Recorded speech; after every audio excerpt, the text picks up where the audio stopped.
Welcome to Wednesday Wisdom.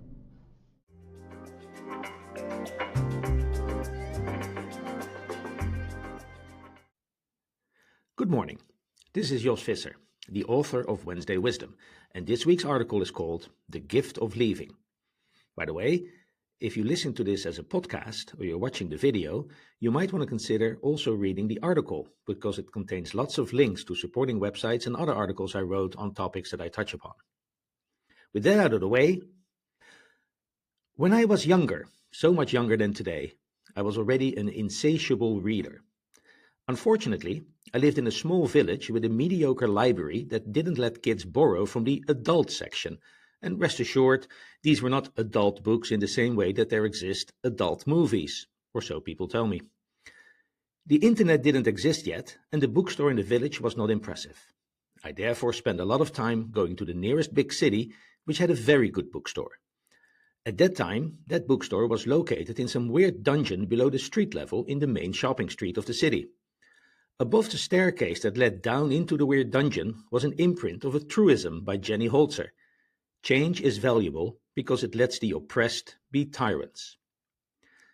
That sentence always fascinated me because so many things in our society seem ruled by this idea.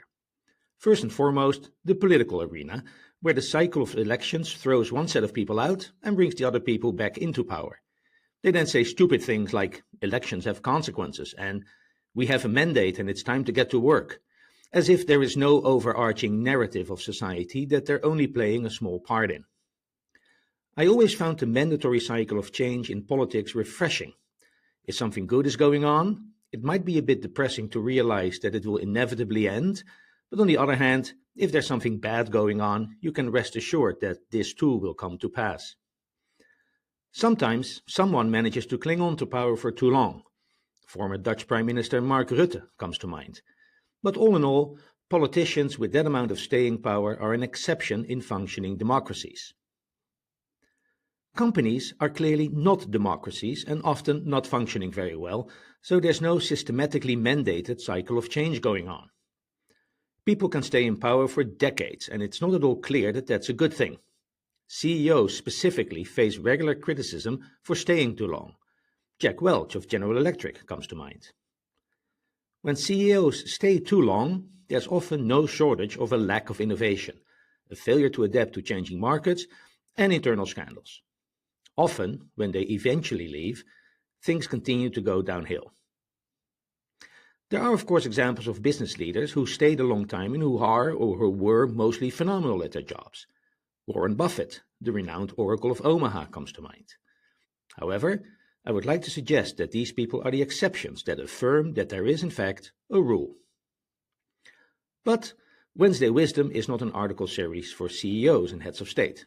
Instead, it seeks to be helpful to the 99% of us, the aspiring CEOs and aspiring heads of state who are currently toiling in the trenches, waiting for their big break. So, let me shift my attention to the more mundane world that most of us live in. When I joined YouTube in 2012 as a staff software engineer, looking to help build the SRE team in Zurich, I was quickly made aware of the existence of old tubers. These were people that had been with YouTube for a long time, often from since before the acquisition by Google. As YouTube grew and grew, especially after this acquisition, they were spread out across the organization. They were a force to be reckoned with, and it was quickly explained to me that if I wanted to get traction for my ideas, I would need to find a few old tubers to support them. It was also explained to me that if my ideas were opposed by the old tubers, they would be as good as dead in the water. Even directors and newly minted VPs often lacked the political capital to oppose the old tubers. The old tubers were famous for clinging to old ideas. When I joined, YouTube was still mostly running in their own data centers instead of using Google's hyperscaler infrastructure. It was completely obvious to me that this was not tenable, but the old tubers resisted to move to Google's ultra-reliable and low-cost infrastructure because they valued the level of control that their own data scientists provided, like not having to deal with Google's data center division and its immovable change management and maintenance procedures. Consequently, when Hurricane Sandy hit, we spent one full day transferring essential services from our East Coast data centers to the one on the other coast, and then another full day transferring services back when New York was not swept into the sea. Both of these actions took considerable effort and had user-visible impact. This seemed to me a sterling reason for moving to Borg, as we called it. However, it was not until the Snowden leaks prompted Google to increase all data center security that the YouTube data centers became untenable and the migration eventually happened. What we see at work here is the same thing that eventually catches up with overstaying CEOs, a lack of innovation and a failure to adapt to changing markets. There are also internal scandals, but the less that is said about the YouTube ski trips, the better it probably is. If you stay too long in a position of influence, your shadow grows long and you cast it far and wide. One of the consequences of that is that your hobby horses become holy cows, which stifles innovation. To add insult to injury, most of your knowledge is from the past, and you are probably over-indexed on things that are not true anymore, or that at least have undergone significant change, which should prompt re-evaluation. Many great things have been done by new people who didn't know that something was supposed to be impossible until they did it. As a person of influence, you should not block them, but that is hard in a situation that is stressful and where you're absolutely sure that something cannot be done. Another problem of longevity is that it blocks new people from learning the ins and outs of the system. I have come across quite a few teams that were centered around a small number of senior people who had been there for a very long time. Whenever there was a serious problem, one that needed in-depth knowledge to debug, the old-timers would swoop in and solve the problem. Unfortunately, problems like this also create unparalleled learning opportunities, and by relying on the old guard to solve all really difficult problems, the new people only learn that when the shit hits the fan, they need to call in the heroes. I wrote about the topic of heroism before in an article called Whatever Happened to All the Heroes? Unhappy, the team that is in need of heroes. The dependence on a small number of old-timers creates a cycle of dependence as everyone is affirmed in their belief that these people are critical for the team and cannot leave. Any new people come to believe that too, and before you know it, people crack jokes like, if Wall Street finds out that Bob is on vacation, the stock drops. The situation gets worse over time, as the once new people get some tenure and even newer people come in.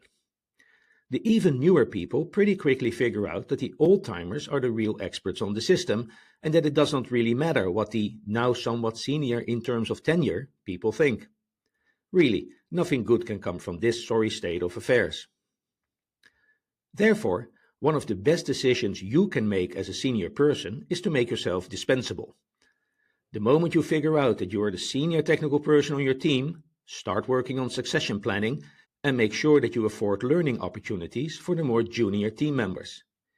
Your value to the team should not be that you, consciously or unconsciously, hoard knowledge and, again, consciously or unconsciously, block people from becoming experts too.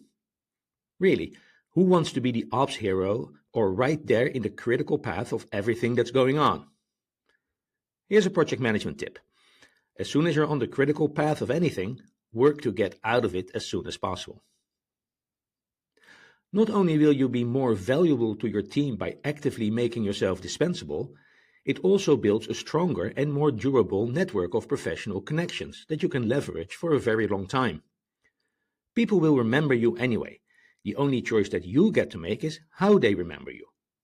Either as someone who jealously guarded their knowledge and expertise, or as a mentor who taught them stuff and was willing to take some risks to up-level the entire team. Ultimately, the best gift you can give your team is by eventually leaving. Not too soon, but definitely not too late either, thereby giving the people you helped grow the opportunity to be, hopefully, enlightened tyrants themselves for a while.